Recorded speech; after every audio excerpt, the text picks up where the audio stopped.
पांचवें दिन में प्रवेश कर चुका है रूस और यूक्रेन के बीच जो युद्ध चल रहा है, लेकिन इसके साथ ही पांचवें दिन ही अच्छी खबर यह है कि कम से कम मेज पर आमने सामने बैठकर बातचीत को तैयार हैं दोनों देश। सीमा पर बेलारूस और यूक्रेन की यह बातचीत होनी है। वहां की तस्वीरें भी हमारे सामने हैं। बहुत देर से तैयारी होकर रखी हुई है। यूक्रेन के प्रतिनिधिमंडल की प्रतीक्षा की जा रही थी। अब यूक्रेन से 5 सदस्यीय दल के बेलारूस पहुंचने के यानी उस सीमा पर पहुंचने की खबर आ चुकी है। ये बातचीत तो होगी, लेकिन जनरल कुलकर्णी कितनी उम्मीदें लगाएं इससे? जब भी किन्हीं दो देशों के बीच इस तरह का टकराव होता है, क्योंकि अगर बातचीत से हल निकलना ही था तो भारतीय समय के अनुसार 3:30 बजे बातचीत होगी। ये अब आखिरकार समय फाइनल हो गया है, क्योंकि इस तरह की जब भी बातचीत होती है तो देखिए ऐसे नहीं है कि दो दल सामने सामने अचानक बैठ जाएं पहली अवेलेबल फ्लाइट लेकर या गाड़ी से, जबकि एक पूरा खाका तैयार होना होगा दोनों तरफ से। किस चीज पर हम कॉम्प्रोमाइज कर सकते हैं, नहीं कर सकते हैं। अगर एक चीज पर कॉम्प्रोमाइज के लिए तैयार हो रहे हैं तो दूसरी चीज के लिए हम कैसे उससे बोलें। बार्गेनिंग पावर दोनों को देखनी होती है। इसके बीच युद्ध जो होता है और भीषण हो जाता है। दोनों चाहते हैं कि अपने हाथ में कुछ रहे एक्सचेंज करने के लिए, कि देखिए हमारी तो स्थिति मजबूत है, फिर भी हम इसके लिए तैयार हैं। कितनी उम्मीदें आप लगा रहे हैं इस बातचीत से?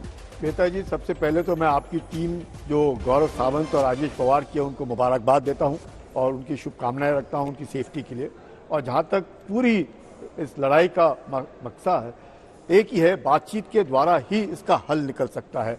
आप जितना मर्जी कर ले, बातचीत है। और जिस प्रकार से बातचीत हो रही है बेलारूस में, ये साफ जाहिर करता है कि क्लाइम डाउन हुआ है। क्लाइम डाउन क्यों? क्योंकि रूस कह रहा था सरेंडर करेगा तब बातचीत होगी, और ज़ेलेंस्की कह रहे थे सीज फायर होगा तब बातचीत होगी। ना सीज फायर हुआ, ना ही सरेंडर हुआ, पर बातचीत जरूर हो रही है। यही एक बहुत आशा की किरण है कि बातचीत के द्वारा, जैसे 3:30 बजे बातचीत की उम्मीद लगाई जा रही है, हो सकता है कि कम से कम फेज 1 स्टेज 1 सीज फायर, कम से कम फायरिंग जो है वो बंद हो जाए। क्योंकि जिस प्रकार से तबाही मच रही है, जिस प्रकार से अफरा तफरी देखने को मिल रही है, और खासकर जब गौरव कीव से ग्राउंड जीरो से रिपोर्टिंग कर रहे थे, मुझे बड़ा अच्छा लगा देख करके। कम से कम शांति है, कम से कम लोग जो है दो दिन के कर्फ्यू के बाद अब रास्ते में है, पलायन कर रहे हैं। अपने भारतीय बच्चे दिखे, वो भी ट्रेन पकड़ करके अपनी सेफ्टी पर आ रहे हैं। तो मुझे लगता है बातचीत के द्वारा ही मसला हल होगा।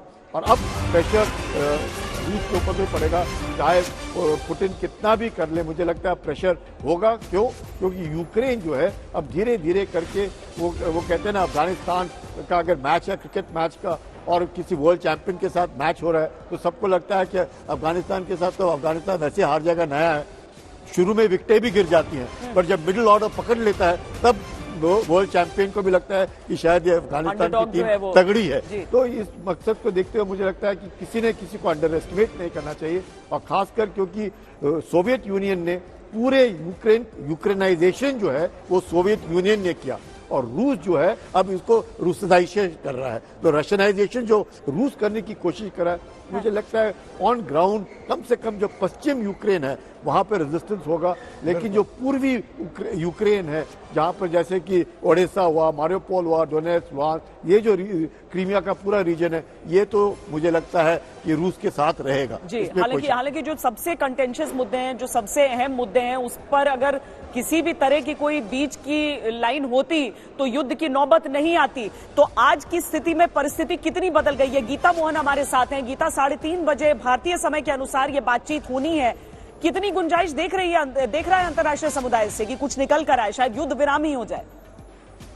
देखिए श्वेता, अभी रूस तो नहीं किया है, सीज फायर नहीं हो रहा।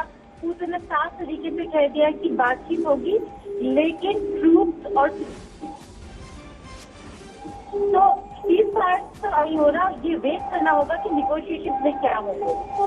कल यूक्रेन के महीने तक 3 कंडीशन के साथ हम नहीं जाएंगे बातचीत में, इस पर रूस अग्री कर चुका है।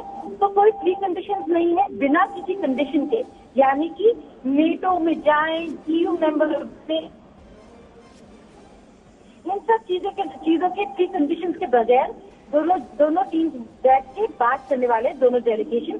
लेकिन श्वेता, इम्पोर्टेंट ये भी है कि देखिए आखिरकार निगोशिएटिंग टेबल में आना पड़ा। ना नेटो अंदर आया मिलिट्री इंटरवेंशन करने, ना यूरोपियन यूनियन ने मिलिट्री इंटरवेंशन किया।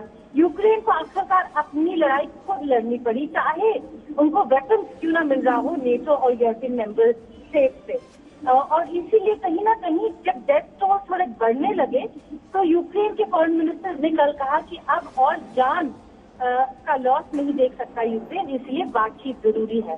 तो कहीं ना कहीं दोनों साइड शायद मिटिगेट करना चाहेंगे ह्यूमन लाइफ कॉस्ट को, और इसीलिए देखना ये होगा कि क्या किसी नतीजे पे पहुंचेगा ये डेलीगेशन लेवल टॉक्स, या ये पहला कदम है।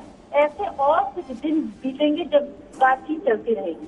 जी जी, बहुत शुक्रिया गीता मोहन इस पूरी जानकारी के लिए। 3:30 बजे भारतीय समय के अनुसार ये बातचीत होनी है।